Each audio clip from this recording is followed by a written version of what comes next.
Hello दोस्तों, क्या हाल है। तारीख आज 15 अक्टूबर 2024, दिन मंगलवार, हिंदी तिथि त्रयोदशी। और आइए बात करते हैं आज के मुख्य समाचार में देश भर की तमाम बड़ी खबरों पर नजर डालते हैं। दोस्तों, आज के कुछ प्रमुख खबरों में जानेंगे। इस साल भी दिवाली पर सरकार ने पटाखे फोड़ने पर लगाया प्रतिबंध। देश के इन राज्यों में तूफान का खतरा, मौसम विभाग की चेतावनी। खाने पीने की चीजें, दवाइयां, हॉस्पिटल में इलाज समेत महंगाई पर आई बड़ी खबर। बच्चों में फैल रही अनोखी बीमारी, सरकार की चेतावनी जारी। सरकारी कर्मचारियों की हड़ताल, पेंशन पर भी एक बड़ी खबर आई है। वहीं कर्मचारियों के लिए सरकार ने 5 बड़े फैसले भी लिए हैं। आंगनबाड़ी वर्करों और सहायकों का मानदेय भी बढ़ाया गया और स्टूडेंट छात्र छात्राओं की हाजिरी को लेकर भी एक नया नियम लागू हुआ। और भी जानेंगे दोस्तों आज के सोना चांदी, पेट्रोल डीजल के भाव, मौसम समाचार, सरकारी नौकरियों की जानकारी समेत 50 बड़ी महत्वपूर्ण काम की खबरें देखते हैं फटाफट से। देखिए, आज के दिन को वर्ल्ड स्टूडेंट्स डे यानी कि विश्व विद्यार्थी दिवस के रूप में मनाते हैं, क्योंकि आज ही के दिन 15 अक्टूबर को भारत के पूर्व राष्ट्रपति और मिसाइल मैन के नाम से मशहूर डॉक्टर एपीजे अब्दुल कलाम का जन्मदिन है। इस जयंती पर अब्दुल कलाम सर को नमन। देखिए, उनके बारे में कुछ रोचक बातें। उनका जन्म 15 अक्टूबर 1931 को रामेश्वरम तमिलनाडु में हुआ था। वे एक महान वैज्ञानिक और इंजीनियर के रूप में पूरे विश्व में विख्यात हैं। वे भारत के 11वें राष्ट्रपति भी रहे हैं। उन्हें इंडियन मिसाइल प्रोग्राम का जनक कहा जाता है। और अब्दुल कलाम जी के बारे में सबसे अच्छी बात ये लगी कि वो मुस्लिम होते हुए भी कुरान और भगवत गीता दोनों पढ़ते थे। हिंदू मुस्लिम एकता का एक अनोखा उदाहरण है। खास करके युवा छात्र छात्राओं के लिए वो बड़े प्रेरणा स्रोत हैं। यही वजह है कि आज पूरी दुनिया विश्व विद्यार्थी दिवस यानी वर्ल्ड स्टूडेंट डे के रूप में मनाती है उनके जन्मदिन को। दोस्तों, अब्दुल कलाम वाकई में बड़ी कमाल की शख्सियत रहे हैं। उनका कहना था, you have to dream before the dream comes true, यानी आपको सपने देखने चाहिए, तभी तो सपने सच होंगे ना। हमें जीवन में कभी हार नहीं माननी चाहिए और हमें समस्याओं को खुद को हराने नहीं देना चाहिए। ऐसी महान हस्ती को कोटि कोटि नमन। वहीं दोस्तों, आज 15 अक्टूबर को अंतर्राष्ट्रीय ग्रामीण महिला दिवस यानी वर्ल्ड रूरल वुमेन डे के रूप में भी मनाया जाता है। तो चलिए गाँव की सभी माताओं बहनों को बधाई देते हुए आगे बढ़ते हैं अपन खबरों में। देखिए, पीएम मोदी आज करेंगे ITU विश्व दूरसंचार मानकीकरण सभा 2024 व IMC 2024 का शुभारंभ। दिल्ली के भारत मंडपम में इंडिया मोबाइल कांग्रेस के 8वें संस्करण का भी उद्घाटन करेंगे आज पीएम मोदी। और वहीं वर्ल्ड टेलीकम्युनिकेशन स्टैंडर्डाइजेशन असेंबली 2024 का भी उद्घाटन किया जाएगा। अच्छा, केंद्रीय शिक्षा मंत्री धर्मेंद्र प्रधान भी आज 15 अक्टूबर को 3 AI उत्कृष्टता केंद्र की शुरुआत करेंगे। और ये जो 3 AI केंद्र होंगे, इनमें स्वास्थ्य सेवा, कृषि और शहरी विकास पर केंद्रित होंगे। ये आर्टिफिशियल इंटेलिजेंस के द्वारा इन चीजों में विकास को कैसे बढ़ावा दिया जाए, इसको लेकर ये आज उद्घाटन किया जाएगा ना। वहीं देखिए, गृह मंत्री अमित शाह का कहना है कि नशा मुक्त भारत के निर्माण के प्रति कटिबद्ध है हमारी सरकार। और अभी हाल ही में गुजरात में आपको पता होगा 5000 करोड़ से भी ज्यादा की 518 किलो कोकीन जब्त की गई। इस मामले में 5 लोगों को गिरफ्तार भी किया गया। 13000 करोड़ की ड्रग्स भी बरामद हुई। चलिए, बड़ी खबर देखिए, इस साल भी दिवाली पर नहीं फोड़ पाएंगे पटाखे। दिल्ली सरकार की तरफ से जनवरी तक पूरी तरह से बैन लगा दिया पटाखे फोड़ने पर, यानी नव वर्ष 1 जनवरी 2025 का उत्सव भी पटाखे फोड़कर नहीं मनाया जा सकेगा। पटाखों की भंडारण, बिक्री और इस्तेमाल पर रोक रहेगी।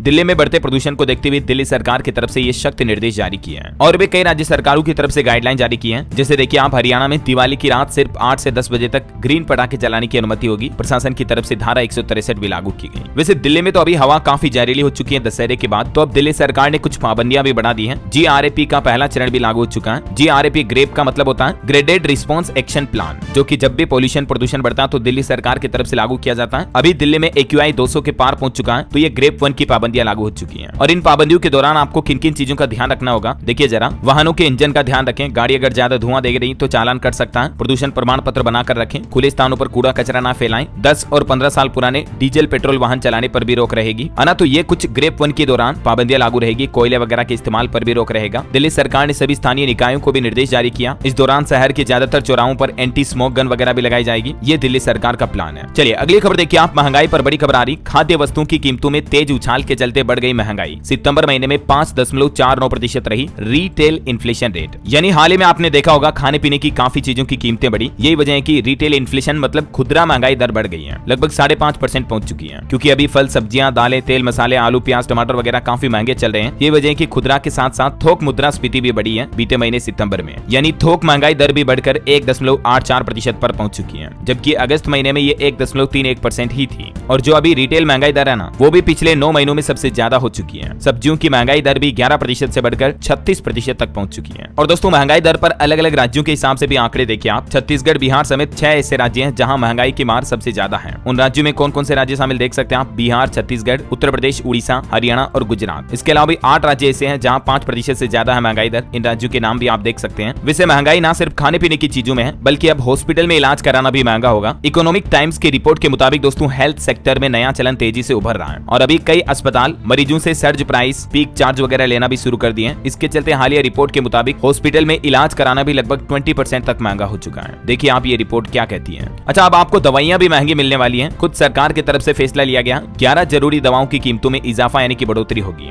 NPPA यानी राष्ट्रीय औषधि मूल्य निर्धारण प्राधिकरण जो है सरकार का डिपार्टमेंट, उसकी तरफ से ये निर्णय लिया गया है। स्वास्थ्य और परिवार कल्याण मंत्रालय के मुताबिक दवाओं की कीमतें बढ़ाने की मंजूरी देने का निर्णय बीती 8 तारीख को ही ले लिया गया। सरकार और कंपनियों का कहना है कि दवाओं के निर्माण की लागत बढ़ने के कारण ये फैसला लिया गया है। और यहाँ आप डिटेल भी देख सकते हैं कौन कौन सी 11 तरह की दवाइयां जो है अब आपको महंगी मिलेगी। हालांकि कुछ दवाइयों की रिवाइज रेट में आपको दवाइयां सस्ती भी मिलेगी, जैसे टीबी और दिल की बीमारी से लेकर जो इमरजेंसी में यूज होने वाली दवाइयां हैं, उनमें सरकार का कहना है कि लगभग 50% तक की कटौती की गई है। यानी ये दवाइयां अब आपको पहले की तुलना में सस्ती मिल पाएगी। और इसमें कौन कौन सी मेडिसिन शामिल है जिसकी डिटेल भी आप देख सकते हैं। अच्छा, महंगाई की बातें हो रही है तो सोने चांदी के भाव पर भी अपडेट आपको बता दूं। सोने ने फिर से नया रिकॉर्ड बनाया है, चांदी के दाम भी बढ़े हैं। देखिए सोना फिर से 78,700 रुपए के ऊपर पहुंच चुका है। ऑल टाइम हाई पर आ गया सोना वापस। राष्ट्रीय राजधानी दिल्ली में सोने की कीमत 200 रुपए की बढ़ोतरी के साथ ये रेट चल रहा है, जबकि चांदी में भी 500 रुपए का उछाल आया और चांदी अभी 93,500 रुपए प्रति किलो चल रही है। हालांकि IBJA के लेटेस्ट रेट में सोना थोड़ा सस्ता है, 76,132 पर सोने का भाव चल रहा है और चांदी 90,000 रुपए प्रति किलो के समथिंग चल रही है। मार्केट एक्सपर्ट का यह अनुमान है कि सोना इस साल के आखिर तक 78,000 रुपए तक जा सकता है। अच्छा देखो दोस्तों, इलेक्शन रिजल्ट की बातें तो चलती रहेगी, पर असली मजा तब है जब आप खुद अपने लिए कुछ कर पाओ, क्योंकि सरकारें तो आती जाती रहती हैं, लेकिन एक चीज है जिसके आने और जाने से आपको सबसे ज्यादा फर्क पड़ता है, और वो है दोस्तों आपकी जेब में पैसा।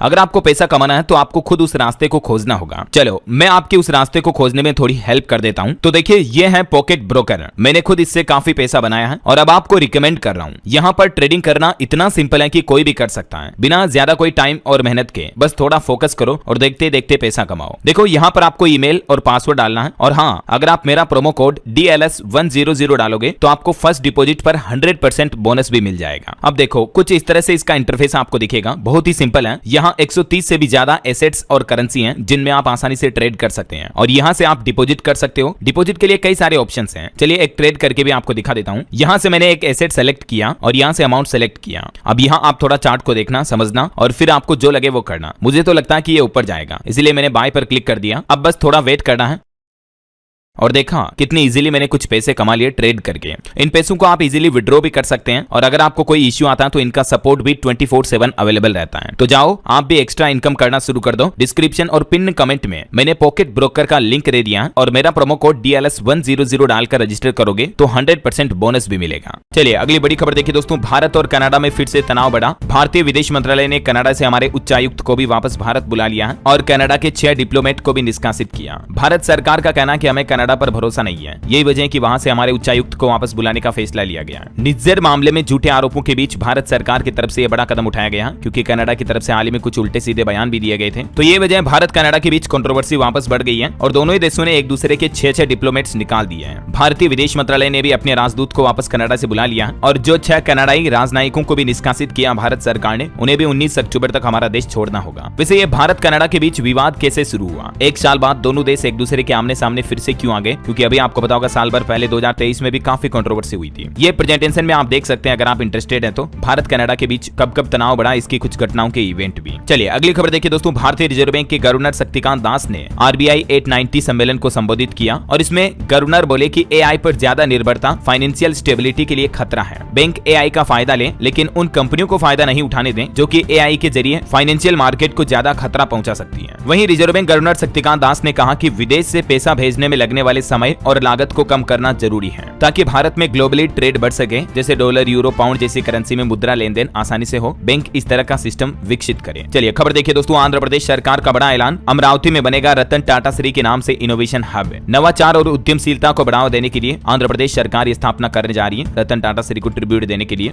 और एक ऐसा ही फैसला महाराष्ट्र की एकनाथ शिंदे सरकार ने भी लिया है। अब रतन टाटा के नाम से जाना जाएगा महाराष्ट्र राज्य कौशल विश्वविद्यालय। ये यूनिवर्सिटी का नाम बदलकर उनके नाम किया है। वहीं एक अनोखी श्रद्धांजलि देखिए आप रतन टाटा को। 11,000 हीरों से बनाया पोर्ट्रेट। गुजरात सूरत के एक हीरा कारोबारी की तरफ से दिवंगत रतन टाटा को श्रद्धांजलि देने के लिए ये पोर्ट्रेट बनाया गया। इसका एक वीडियो भी इंस्टाग्राम पर काफी वायरल हो रहा है, ये देख सकते हैं आप। चलिए अगली खबर देखिए। मणिपुर हिंसा के बाद कुकी और मैतेई समाज के बीच पहली बार बैठक होने जा रही। दोनों समुदाय के नेता विधायक आज दिल्ली में मिलेंगे और शांति समाधान का रास्ता निकालेंगे। वहीं देखिए बड़ी खबर। राजस्थान के भरतपुर डीग में एक अनोखी बीमारी फैली। 7 बच्चों की जान चली गई। 24 बच्चे इस बीमारी से पॉजिटिव मिले। अब WHO और स्वास्थ्य विभाग की टीमें सर्वे सर्वे भी कर रही है कि आखिर ये बीमारी किस वजह से फैली। डिप्थीरिया की ये बीमारी फैल चुकी है, कहीं कोई नई महामारी तो नहीं है, इसको लेकर अभी जांच चल रही है। उत्तर प्रदेश के बिजनौर में भी देखिए एक अनोखी दुखभरी घटना हुई। 10 दिन में 3 सगे भाइयों की जान चली गई, पूरा परिवार उजड़ गया, और वो भी किस वजह से? सिर्फ नॉर्मल खांसी बुखार जुकाम वगैरह की वजह से। और क्योंकि आजकल तो मच्छरों से डेंगू वगैरह भी बहुत ज्यादा फैल रहा है, तो सावधान रहें आप। यूपी लखनऊ में देखिए डेंगू संक्रमितों की संख्या 1100 के पार पहुंच चुकी है। 13 दिन में ही 638 से ज्यादा मरीज मिले। एक्सपर्ट का कहना कि अगले 15 दिन और अलर्ट रहना होगा, उसके बाद जब ठंडा मौसम शुरू हो जाएगा तो थोड़ा मच्छरों का प्रकोप कम होगा, है ना। और वहीं दोस्तों एक अनोखी खबर देखिए, आप खुद कहोगे कि ये तो चमत्कार है, क्या है। यूपी मथुरा की ही ये घटना है। 100 की स्पीड में ट्रेन से एक बच्ची गिर गई, लेकिन बच्ची सुरक्षित मिली।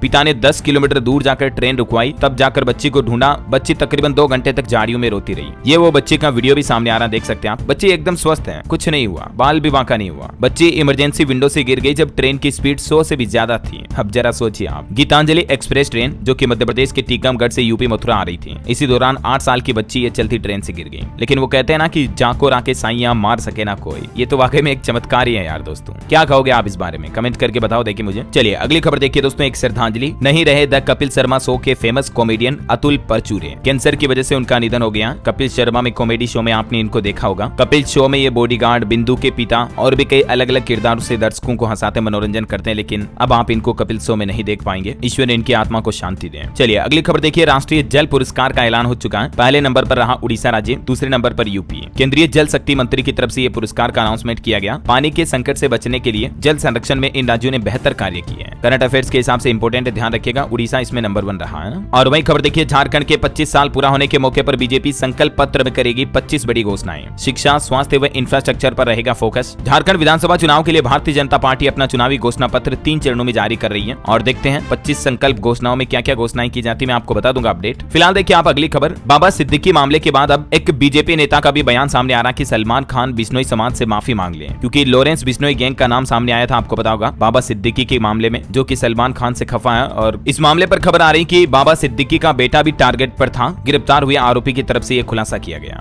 वहीं दोस्तों उत्तर प्रदेश बहराइच में भी अभी काफी सांप्रदायिक बवाल बढ़ रहा है। एनकाउंटर और बुलडोजर एक्शन की भी मांग की जा रही है। मूर्ति विसर्जन के दौरान एक गोली मारने की घटना जो हुई थी, उसके बाद हालात काफी गंभीर हो गए। बहराइच में लगातार दूसरे दिन भी हिंसा रही तो इंटरनेट बंद करना पड़ा। भीड़ ने अस्पताल, गाड़ियों के शोरूम वगैरह भी जला दिए, कुछ तस्वीरें आप देख सकते हैं। और खबर है कि देश के 5 राज्यों में अभी धार्मिक विवाद फैला हुआ है। हैदराबाद में भी एक मंदिर में तोड़फोड़ हुई, बंगाल में दुर्गा मूर्ति जलाई गई, कर्नाटक राज्य में भी 2 समूहों के बीच झड़प हुई। मतलब ये क्या चल क्या रहा दोस्तों, यूपी, झारखंड वगैरह कई राज्यों में अभी धार्मिक विवाद फैले हुए हैं। छत्तीसगढ़ में भी ये एक घटना हुई थी, हेड कांस्टेबल की पत्नी और बेटी को। ये मामला भी गृह मंत्री तक पहुंच चुका है। आरोपी का राजनीतिक जुड़ाव भी बताया जा रहा। मतलब देखिए आप, ऐसी घटनाओं पर रोक लगाने के लिए सरकारों को कहीं न कहीं सख्त कानून बनाने की जरूरत है, ताकि अपराधियों में एक डर छोटा मोटा नहीं बल्कि खौफ बड़ा होना चाहिए। राइट, क्या आप भी मेरी बात से सहमत हैं? अगर हाँ तो नीचे कमेंट में लिखो, देखिए यस डीएलएस भाई। चलिए फिलहाल अपन आगे बढ़ते हैं खबरों में। देखिए आप, झारखंड के मुख्यमंत्री हेमंत सोरेन की कैबिनेट बैठक हुई, और इसमें एक तो महिलाओं के लिए अच्छी खबर है, मैया सम्मान योजना की धनराशि को 2500 रुपए करने को मंजूरी मिल चुकी है। और झारखंड सरकार ने शिक्षकों को भी गिफ्ट दिया दिवाली के मौके पर। अभी तक ये मुख्यमंत्री मैया सम्मान योजना में 1000 रुपए हर महीना मिलता था, इसको बढ़ाकर 2500 रुपए करने के प्रस्ताव को भी झारखंड सरकार ने मंजूरी दे दी है। और झारखंड सरकार का कहना है कि आने वाले दिसंबर महीने से ही लाभार्थी महिलाओं को 2500 रुपए के हिसाब से यह आर्थिक मदद सीधे उनके बैंक खातों में पहुंचाई जाएगी। और 2500 हर महीने का मतलब हो गया साल में 30,000 रुपए की आर्थिक मदद महिलाओं को मिलेगी झारखंड में। हालांकि सरकार के इस फैसले से सालाना 9000 करोड़ का अतिरिक्त बोझ पड़ेगा सरकारी बजट पर। इसके अलावा भी झारखंड में 62,000 पैरा टीचर्स को भी ईपीएफ का तोहफा दिया है, और पैरा टीचर के मानदेय में भी 1000 रुपए बढ़ोतरी करने पर भी सहमति बनी। वहीं दिव्यांग विद्यार्थियों के लिए वाल्मीकि छात्रवृत्ति योजना भी शुरू करेगी झारखंड सरकार। तो ये कुछ कैबिनेट की बैठक में बड़े फैसले लिए झारखंड सरकार ने। वहीं सीएम हेमंत सोरेन ने मुंबई में झारखंड भवन की आधारशिला भी रखी। कुछ ऐसा होगा बिल्डिंग का प्रारूप, आप देख सकते हैं। और झारखंड सरकार का एक और प्लान देखिए आप, अब राज्य के बड़े कॉलेजों व बाहर के संस्थानों में पढ़ने वाले छात्रों को भी सरकार लोन देगी। राज्य सरकार गुरुजी स्टूडेंट क्रेडिट कार्ड योजना में बदलाव करने का प्लान किया है, और इस योजना के तहत जो बाहर के संस्थानों में पढ़ने वाले स्टूडेंट है ना, उनको भी आसानी से लोन मिल पाएगा। इस योजना के तहत झारखंड सरकार 15 लाख रुपए तक का स्टूडेंट एजुकेशन लोन देती है। और भी इस योजना से जुड़ी जानकारी आप स्क्रीन पर देख सकते हैं। वही खबर है दोस्तों, झारखंड में जेएमएम गठबंधन सभी 81 सीटों पर चुनाव लड़ेगा। कैबिनेट की बैठक में ये 29 बड़े फैसले लिए गए टोटल। चलिए अगला अपडेट देखिए, पंजाब में एक और छुट्टी की घोषणा हो चुकी है। बंद रहेंगे स्कूल, कॉलेज, दफ्तर वगैरह, आदेश जारी हुआ। आज 15 अक्टूबर को पंजाब में पंचायत चुनाव की वजह से सरकार की तरफ से ये छुट्टी घोषित की गई है, और बाकी कल 16 से वापस नियमित खुल जाएंगे। युवाओं के लिए अच्छी खबर देखिए, 18 से 29 अक्टूबर तक बिहार के 9 जिलों में लगेगा रोजगार मेला। इस पोर्टल पर जाकर के बिहार के स्टूडेंट रजिस्ट्रेशन कर सकते हैं। तकनीक और गैर तकनीक क्षेत्रों में योग्यता रखने वाले स्टूडेंट भी इसके लिए आवेदन कर सकते हैं। और इन अलग अलग जिलों में लगने वाले रोजगार मेलों में जानी मानी कंपनियां युवाओं को नौकरियों, जॉब के ऑप्शन देगी, तो स्टूडेंट इस पोर्टल पर जाकर रजिस्ट्रेशन कर लें। और इसके लिए सरकार सरकारी विभाग ने ये टोल फ्री नंबर भी जारी किया, अगर स्टूडेंट को कोई दिक्कत है तो कॉन्टेक्ट कर सकते हैं। बाकी इन जिलों में इन तारीख पर ये रोजगार मेले लगेंगे, जिसकी डिटेल भी आप देख लीजिएगा। चलिए अगली खबर देखिए। अर्थशास्त्र यानी इकोनॉमिक्स में भी नोबेल पुरस्कार का ऐलान हो चुका है। अमेरिका और ब्रिटेन के 3 अर्थशास्त्रियों को इकोनॉमिक्स का नोबेल मिलेगा इस साल का, क्योंकि इन्होंने समझाया कैसे राजनीतिक संस्थाएं समाज की तरक्की पर असर डालती हैं। ये तीनों वैज्ञानिकों के नाम भी आप देख सकते हैं जिनको ये नोबेल पुरस्कार मिलने जा रहा। इन्होंने एक और रिसर्च भी की कि भारत जैसे संपन्न देश में ब्रिटिश शासन में लोग गरीब क्यों हुए। इस शोध यानी रिसर्च के लिए भी ये तीनों वैज्ञानिकों को इकोनॉमिक्स का नोबेल मिला है। भारत जिसे सोने की चिड़िया कहा जाता है, उसको आखिर किसने लूटा और क्यों लूटा, इस मुद्दे पर इन्होंने रिसर्च की है, जब हमारे देश में अंग्रेजों का राज था ना, उस वक्त के समय की। चलिए अगला अपडेट देखिए। स्टूडेंट के लिए सीबीएसई का नया आदेश। 75% से कम रही अगर उपस्थिति तो बोर्ड परीक्षा में नहीं बैठ पाएंगे स्टूडेंट। स्कूलों को भी जिम्मेदारी दी कि बच्चों की उपस्थिति के नियम सख्त लागू किए जाए। वहीं खबर देखिए आप। भारत वैश्विक स्वास्थ्य समुदाय में योगदान के लिए प्रतिबद्ध है, अंतर्राष्ट्रीय सम्मेलन में बोले केंद्रीय स्वास्थ्य मंत्री जेपी नड्डा। भारत में पहली बार केंद्रीय औषधि मानक नियंत्रण संगठन द्वारा आयोजित औषधि नियामक प्राधिकरणों के 19वें अंतर्राष्ट्रीय सम्मेलन का उद्घाटन हुआ कल सोमवार को,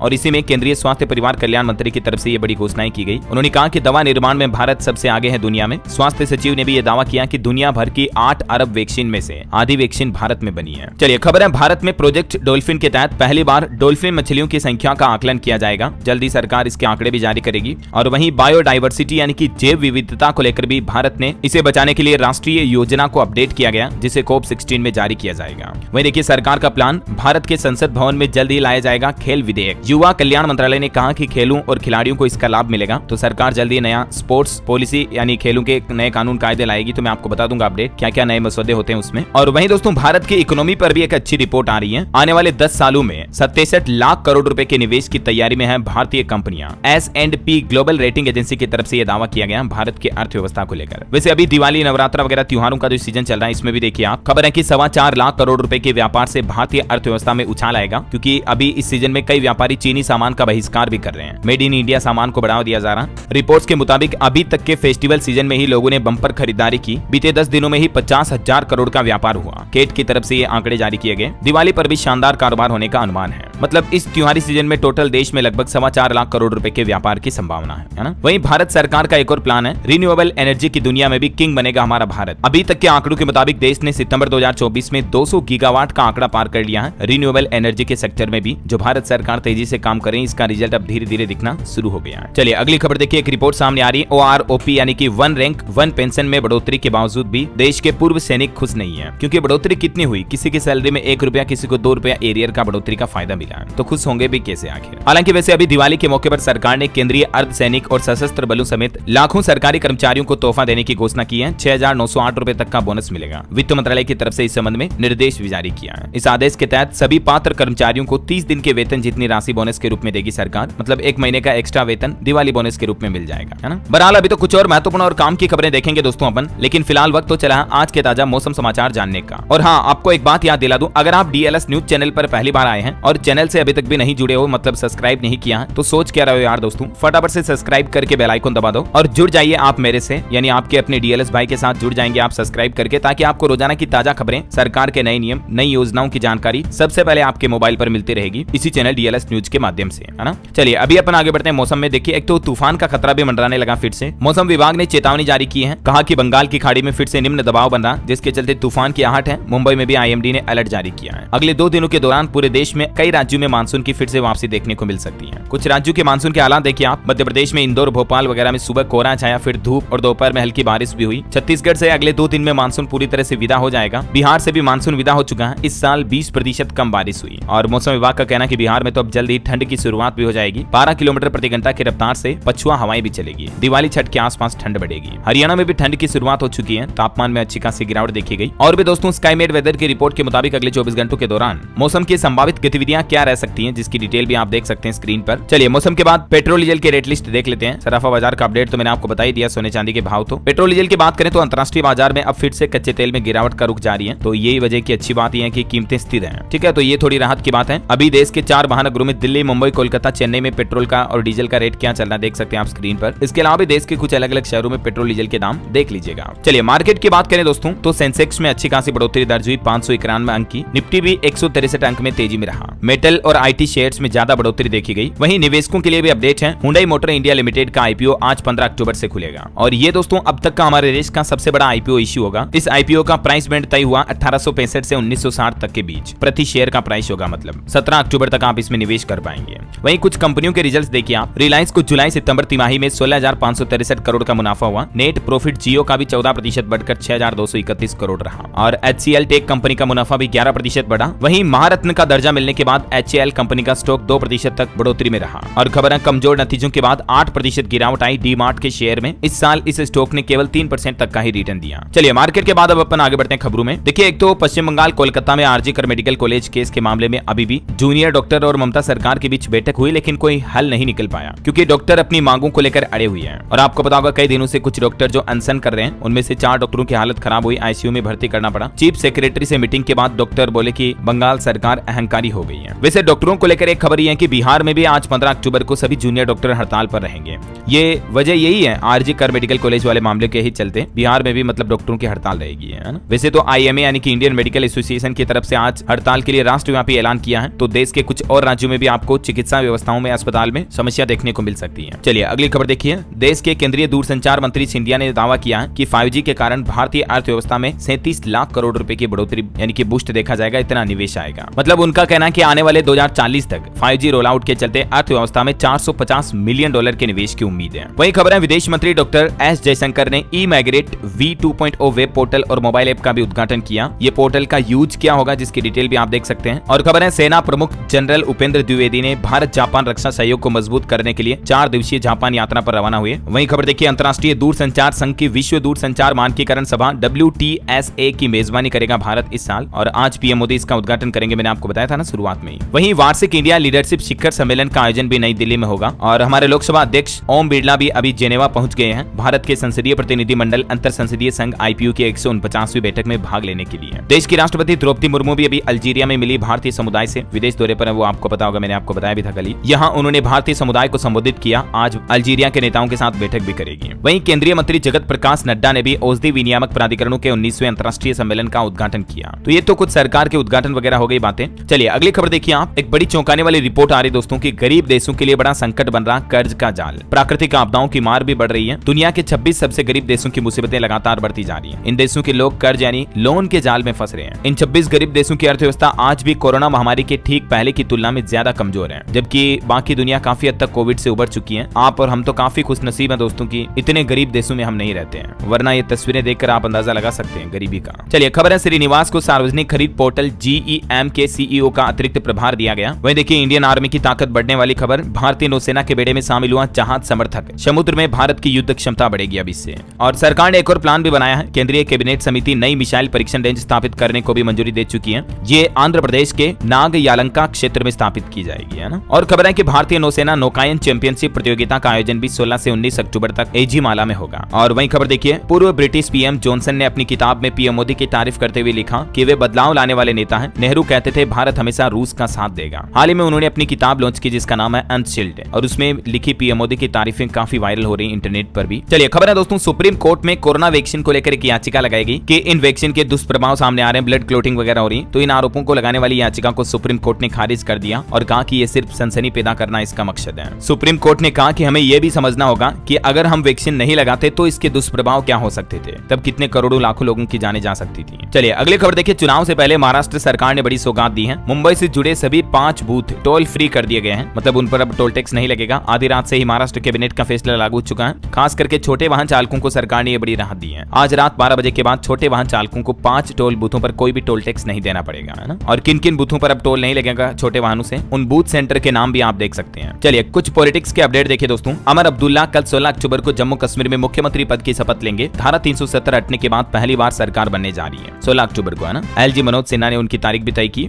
और फिर उसके अगले दिन 17 अक्टूबर को हरियाणा के मुख्यमंत्री के रूप में नायब सिंह सैनी भी शपथ लेंगे। कई विपक्षी नेताओं को भी इसमें न्योता भेजा गया है। वहीं इधर देखिए राहुल गांधी ने महाराष्ट्र में कांग्रेस नेताओं से मुलाकात की और विधानसभा चुनाव के लिए MVA दलों के साथ सीट शेयरिंग और पार्टी की तैयारियों का जायजा भी लिया। और खबर है कांग्रेस अध्यक्ष मल्लिकार्जुन खड़गे पर वक्फ संपत्ति हड़पने का आरोप भी लगा है। वक्फ बिल पर JPC मीटिंग से भी विपक्ष ने वॉकआउट किया इसके चलते। चलिए अगली खबर देखिए। दुबई में थैंक यू मोदी और थैंक यू योगी के नारे गूंजे। यूपी डायस्पोरा इन्वेस्टर मीट का आयोजन हुआ दुबई में और इस आयोजन में कई भारतीय समुदाय के लोगों ने हिस्सा लिया। चलिए खबर है दोस्तों, हरियाणा में आंगनबाड़ी वर्कर्स को दिवाली का तोहफा दिया सरकार ने और नए मुख्यमंत्री के रूप में शपथ लेने से पहले शनि सरकार ने आंगनबाड़ी कार्यकर्ताओं का वेतन तनख्वाह वगैरह बढ़ा दी है। मानदेय में 750 रुपए से लेकर 400 रुपए तक की बढ़ोतरी की गई है। सरकार के इस फैसले से तकरीबन 23,000 से भी ज्यादा आंगनबाड़ी कार्यकर्तियों और हेल्पर वगैरह को फायदा मिलेगा। अब उन्हें कितना मानदेय दिया जाएगा जिसकी डिटेल भी आप देख सकते हैं स्क्रीन पर। चलिए अगली खबर देखिए दोस्तों, उत्तराखंड में भी विद्युत संविदा कर्मचारियों ने सरकार को हड़ताल पर जाने की चेतावनी दी। दीपावली पर कार्य बहिष्कार का भी अलर्ट जारी किया। वजह क्या, इनकी कई सारी मांगे हैं, पुरानी पेंशन, जीपीएफ वगैरह वगैरह समेत टोटल 17 सूत्रीय मांगों को लेकर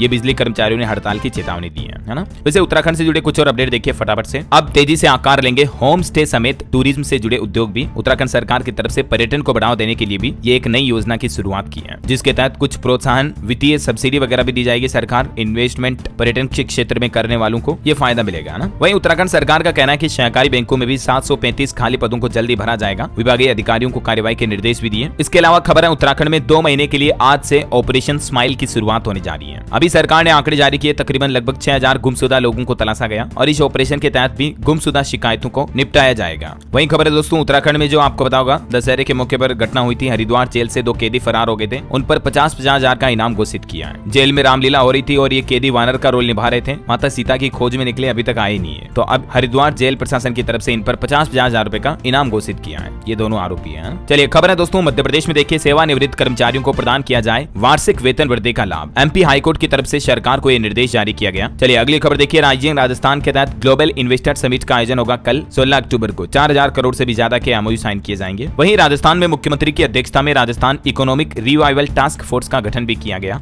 और राजस्थान सरकार का प्लान है अगले साल होगी 54 भर्ती परीक्षाएं। राजस्थान कर्मचारी चयन बोर्ड की तरफ से संशोधित भर्ती कैलेंडर भी जारी किया है। मई में पटवारी का एग्जाम वगैरह भी होगा, तो आप RSMSSB के पोर्टल पर जानकारी चेक कर लीजिएगा। और एक खबर देखिए, राजस्थान में हर जिले में फूड बैंक स्थापित करने की भी मांग की जा रही है। अन्ना क्षेत्र फाउंडेशन के पदाधिकारियों ने राजस्थान राज्यपाल से मुलाकात की और ये डिमांड रखी है। वहीं मेंटेनेंस के कारण राजस्थान जयपुर शहर के कई इलाकों में बिजली बंद रहेगी, लगभग 100 से ज्यादा कॉलोनियों में। चलिए खबर देखिए, मध्य प्रदेश में यूनिवर्सिटी मॉनिटरिंग सिस्टम के लिए एक नया सॉफ्टवेयर बनाया जाएगा। राज्य के हर विश्वविद्यालय में 500 कंप्यूटर वाली मॉडर्न लैब भी बनेगी। ये मध्य प्रदेश सरकार का नया प्लान है बच्चों को कंप्यूटर एजुकेशन में बढ़ावा देने के लिए। और देखिए एमपी में एक नया प्रस्ताव पारित हुआ। अब सीधे सरकार को प्रस्ताव नहीं भेजेंगे कार्यपालन मंत्री, बल्कि मुख्य अभियंता और अधीक्षण यंत्री के परीक्षण के बाद ही शासन को प्रपोजल भेजे जाएंगे। चलिए खबर है, कल 16 अक्टूबर को होगी छत्तीसगढ़ की विष्णुदेव साय सरकार की कैबिनेट बैठक, जिसमें किसानों की धान खरीदी की तारीख वगैरह का ऐलान भी हो सकता है। वही देखिए छत्तीसगढ़ में PHE विभाग में भी 261 पदों पर भर्ती होगी। जल्दी परीक्षा की तारीखों का ऐलान भी किया जाएगा। चलिए खबर है दोस्तों, हिमाचल से राजस्थान जयपुर के लिए डायरेक्ट हवाई सेवाएं शुरू हुई।